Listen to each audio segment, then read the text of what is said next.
Good evening. The stones may be old, but they are chiseled afresh. The civilization may be ancient, but it is born again. The people may be young, but they never forget. The day may be like any other, but it marks a new dawn. 7 empires, seven.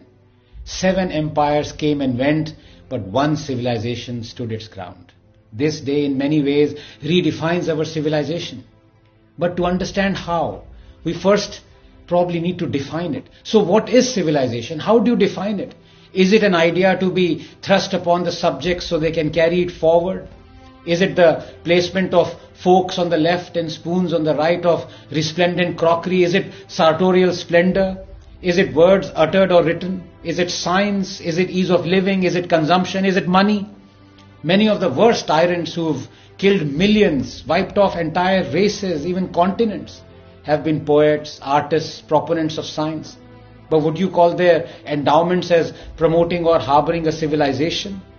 To me, the mark of a civilization is this unquenchable thirst of man to demand justice for his ancestors, to correct a historical wrong. For that exemplifies a continuity, an idea, a memory that can never be erased, that is worth fighting for and preserving. It makes justice greater than the sum of its parts. And that is why civilizations are not fleeting like empires. To demand justice for a people who are dead for hundreds of years, half a millennium, it is almost as though you can feel their pain, their suffering, their destruction that has transcended the limits of body and time. And that is why history is a medicine. That is why catharsis is a cure. And today, when I see the rights of our ancestors being reclaimed, I see this as a catharsis, as a deliverance of justice to my ancestors who were wronged. I said history is a medicine. Well, it has been a very bitter medicine for the Hindus. Our leaders feared the consecration of Somnath would herald Hindu revivalism, and we stayed silent. Our leaders gave away the most sacred Krishna Janamsthan fraudulently to the predatory Eidgah side, and we stayed silent. Our leaders promulgated the evil Places of Worship Act to deny us our legitimate right to reclaim our temples, and we stayed silent. The Nandi outside Gyan-Vyapi smiles.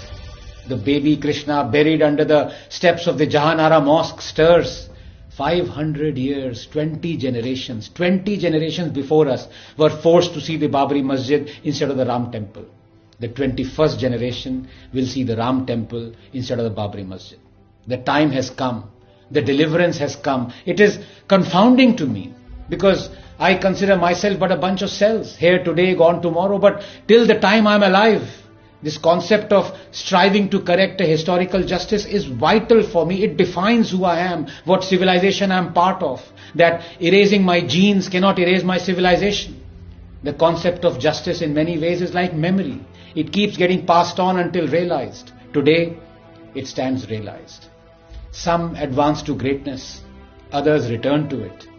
We Indians do both. I had said earlier that nations weaken not because of their past, but rather by how they are taught it. For 70 years we've been taught to forget historical injustices. From Somnath to Kashi Vishwanath, Babarpur to Bakhtiyarpur, Allahabad to Aurangabad, from Martan to Mathura, these injustices have been deliberately made visible, as though to lionize the debasement, celebrate humiliation. Not anymore. Not anymore. Remember this, that you can demolish anything but not truth. You can erase anything but not memory. You can crush anything but not spirit. You can prevent anything but not justice.